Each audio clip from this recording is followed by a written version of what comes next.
All right. It was somewhat announced, kind of, that Jaron Boots Ennis and Vergil Ortiz will be fighting next. They got in the ring. They had a face-off, but the fight isn't official. So we're asking, are you buying the hype that Vergil Ortiz versus Boots Ennis is next? Because although they had this little face-off, there still seems to be some doubt as to whether or not the fight will officially be made. First, we're going to take a listen at a look and listen to what's been said, and then we'll dive into it. So this is Jaron Boots Ennis in the ring immediately after the fight. It does matter because you said that we're the ones talking. We're not the ones talking. Oh, we started talking after you guys started talking. It's retaliation. It's retaliation. Your manager talking all crazy. Oscar talking crazy. It's the time, and I'll make you pay for everything they saying. Like ain't nobody's gonna pay over here. No, you're not. No, you're not. I guarantee you. And we can bet whatever. I guarantee you. I don't want to take your money away, bro. I'm not betting. You ain't gonna take nothing. You ain't gonna take nothing. I guarantee you. We can bet any amount of money. When we fight, I guarantee you, I'm gonna win. I don't bet, but don't make any promises you can't keep, bro. I'm gonna make every promise, and I'm gonna keep it straight like that. You're a great fighter. You look tremendous, but I'm gonna show the world I'm the best in the world. I got something for you. You got a yes for me? I got a yes right now. Hey Eddie, where the papers at? Hey, where the papers at, Eddie? All right, two of the biggest. So you heard it there. Where the papers at? Where the papers at? So in the end, they're doing all this talking, but there's nothing official, and there still needs to be a negotiation. And this is what Oscar De La Hoya had to say during the press conference. Well, the post-fight press conference. Oh boy. Yeah, first of all, yeah, we should have a cigar. Do you have a cigar here so I can smoke it? I'm actually skeptical now. He's only ranked number 8. Who's his rank? I'm actually skeptical because, and I told Eddie and Boots, do not come and watch Vergil live because you're going to be afraid of what you see. So we'll see. I'm going to sit down with Eddie Hearn, and we obviously have the upper hand because he's the better man, and see if we can come to terms, which I'm sure we will. But I told these guys, don't be there live because this guy's a monster, and you're gonna be afraid, and you're gonna probably want to take another tune-up fight. But hopefully that's not the case. Hopefully Eddie Hearn calls us, Boots promoter. And we can come to favorable terms for Vergil and get him what he wants, and we will make the super fight happen. That's the bottom line. I like promoting huge fights. I love promoting great fighters, and I think this is a fight that the whole world would want to watch. All right, kind of talking in the circles a bit. Like hopefully Eddie's there. Boots is there, and I didn't want them to be here because they might not. They're not going to want to fight him. Now let's listen to what Vergil Ortiz had to say himself. I mean, look, I'm here to fight the best. I don't care who it is. It can be Boots next. It can be Spence next. It can be Crawford next. If he's still willing to do it, because that's a fight that I've been calling for a while. I think that's a great fight to make happen still. Man, and we're just going to keep doing what I do best. And that's just being me. So this is after they had that face-off in the ring. Oscar saying, well, if they give us what we want, and Vergil Ortiz is naming other opponents potentially being next. Now, the last thing we're going to look at before I throw it to you, Complex, is we're going to listen to what Eddie Hearn and Jaron Boots Ennis said about fighting Vergil Ortiz next. Really want to fight Vergil Ortiz next. That you actually want one more fight in between before you face Vergil. How the Vergil fight, if he wins tonight, is that the fight you want next? I don't know where he getting that stuff from, saying I need another fight and I don't want to fight. He the same guy that said 2 weeks ago, I hope you come down here and build the fight up. So I'm down here. We came down here on our own. They didn't invite us, and we came down here on our own. So we showing us we showing y'all that we really want to fight. That's right. We don't see you often At all. at all, I guess, at fights of your prospective opponents. I actually heard that you changed your flight to move it up because you didn't know because of all the stuff going on with the airline. Yeah, all the stuff that was going on, with the government and stuff going on. So I wanted to make sure I was here and let everybody know that I'm serious about, this fight. And like I said, we trying to make the best fights happen. I'm really going to show the world why I'm the best in the world. So why is this fight in particular so important to you? I feel like now it got so much hype behind it, way more than 6 months ago. And I feel like I moved up at the right time, and I feel like it's gonna make for a killing fight. Everybody gonna want to see it. A lot of people came here. A lot of people DM me today and was like, "Yo, I'm only coming here to see you."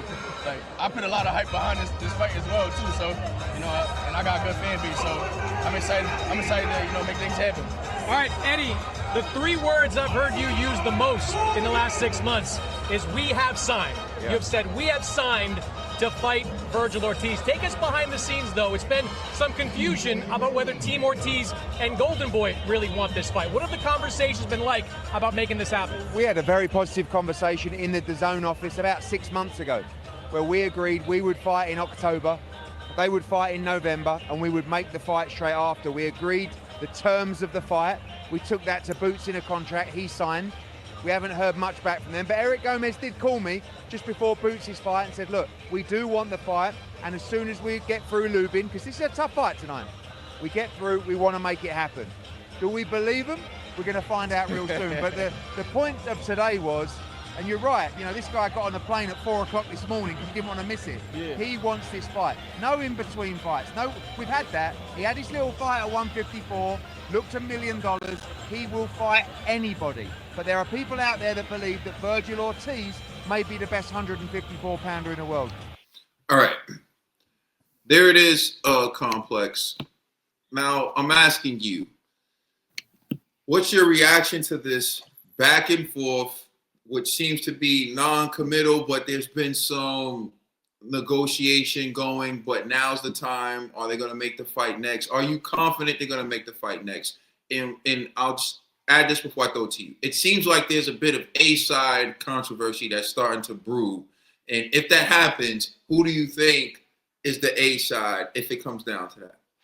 That's really what it's going to come down to. And how bad they want the fight is who's willing to concede and basically allow the other guy to get more out of the deal. So I'll say it like this. First off, shout out to them for after Vergil Ortiz having Boots come into the ring so they can do a face-off after his win. Some guys, when their future opponent is in town, they don't want him to come in the ring because, well, I'm enjoying my moment. I'm whatever. You know what I mean? I don't want to make it about him. I'm going to focus on this. But this is how old school guys used to do it. It's like, hey, you're in town. I just knocked this guy out. The other guy's up next. Come in the ring. Let's build up for the next fight, right? And that actually got me excited when I saw it. I was like, yes, this is great. Like, oh, snap. Like, let's do this. You know what I'm saying? Like, so I actually like that. So shout out to Vergil Ortiz. I think that what it comes down to is who's willing to take this fight because it's risky for both of them. They're both strong young fighters, but neither of them are technically champions at 154, right? So they're not actual full-fledged champions. So do you want to take a loss in your record before you get a world title, right? At the weight class? Are they going to try to like angle out and say, oh, well, no, actually we want to whatever fight other person first before we get to this fight? Like we want to marinate, so we got to let it marinate. We got to let it wait. You know what I'm saying? Like wait until they're both champions before you make the fight. I hope not. Because for this reason, you got to strike while the iron's hot. And you got to take risks in boxing. I think whoever wins between Boots and Vergil is going to be the de facto guy, number one guy at 154, even though they're not champions. I think the world will see them as the top guys at 154. And honestly, I think you can build better star power by winning big fights than having the belts. I think the belts have become like whatever. It's cool, but you don't really need the belts, honestly. You need the name recognition. You need people to recognize you as the guy or as the top guy. So I think if they win, they could both have interim belts or whatever, secondary belts. But whoever wins out of this fight is going to be considered the top guy. So I hope it does happen. And I'll tell you who I think is going to try to be the A side. And you could already tell with Oscar talking, they going to be like, well, we the A side, so we need the bulk of the money. And I think it's going to really take Boots to decide, like, you know what? I believe I can beat this guy, and I'm willing to take a pay cut, right? And to beat this guy. I think what I would accept, the minimum I would, or the maximum I would accept, you could say, in terms of A side, is I'm the B side, so it's Ortiz, Boots, right? You can have the first headline, you can have whatever, you can have the lion's share, 60% to 40% max at all. Anything less is robbery. And the thing is, you can tell if Oscar's trying to come with, like, no, we deserve 75 or something, that means they don't want the fight. Because now it's like you're trying to you're trying to take way too much. 60-40 to Ortiz. I'll give you that, right? And also no rematch clause, right? Or if there's a rematch clause, we flip the terms, right? And whoever wins gets, and it's a mutual rematch clause if we're doing that. But any other things, if it's like a one-way rematch clause and I take the lion's share and my name is first and whatever, it's like, all right, come on. You know what I mean? So but I hope it does happen because it makes too much sense for it to not happen. So I'm actually optimistic. I'm not going to be, I'm not going to be too skeptical. I'm going to be optimistic and say, like, yeah, I think it does happen. I hope it does happen. And that's a fight I would pay to watch. I would pay to watch it because that's a real, like, I don't know who's going to win. I can see it going either way. I lean Boots, but that's a good fight. So I hope it does happen. I'm going to be optimistic. I'm buying the hype. I'm buying a little bit of the hype. You can say they got me. All right. So I mean, what do you think? I agree with most of what you said. My thing is, I want to focus on the fact that neither one of these guys are champions, and it's amazing to me that we've reached a point in the sport of boxing where the up and coming fight, the crossroads fight, to becoming a superstar, we now have someone trying to be A-side and big boy that fight. This used to be a fight that got made, wasn't really much noise about it. It was easy to make because they knew. And 154 division is wide open. You have Xander Zayas, and there's this other guy who has the WBA. You have Talib. Arbres, Abaru, something like that? Yeah. And he's fighting. I think they're supposed to fight. He's fighting Xander Zayas. Yeah, I think they're supposed to unify. Yeah, so they're going to unify. One of them's going to win and have it. And then you have Sebastian Fundora. Mm-hmm. So these are great fights that can be made. And Jaron Boots Ennis and Vergil Ortiz is the superstar fight. So it kind of proves still you don't really need a champion you don't really need to be a champion to make money. Superstars drive this sport. However, we do believe that whoever wins Boots Ennis versus Ortiz will be the A side in a fight with every single one of those champions. If you're Vergil Ortiz and you beat Jaron Boots Ennis, a fight with Sebastian Fundora for the WBC is huge. Or Xander Zayas, if he wins and he unifies, then you got Mexico versus Puerto Rico. Huge. 2 titles. You put that in New York City, you're going to blow the roof off. If you're Jaron Boots Ennis and you win and you beat Verge, then you get Xander Zayas for 2 titles, assuming he wins. If the other guy wins, that's still 2 titles. I don't think the other guy has the backing and the following of a Xander Zayas, but because he hasn't had the promotional investment in him like Xander Zayas, like, I think Xander Zayas has been fighting on Top Rank undercards of big names, so he's been getting that push. Like, Xander Zayas has been getting his name out there. He has so the other side, like the other guy, he's just a fighter. I don't even know his name like that, but I know that he was elevated to WBA champion because Bud Crawford left. My thing with this is, you can only play this game for so long before the public loses interest. And if they don't make this fight next, the public is going to start to lose interest because it's like, okay, y'all are playing around, so we're not going to buy this anymore. It reminds me of Spence Crawford. They came together so many times. They told us the fight was close. Then it didn't happen. to the point that when they actually made the fight, I think some people were over it. And the fight wasn't as successful as it should have been because people were like, to hell with the both of you. I think the time is now to make this fight. I agree with you that Ortiz is already setting the table to try to be the A side. When you hear him saying, I could fight Boots next, I could fight Spence next. The names he said were all like, those fights are not happening. Spence, Crawford, none of those are realistic fights. So just exactly.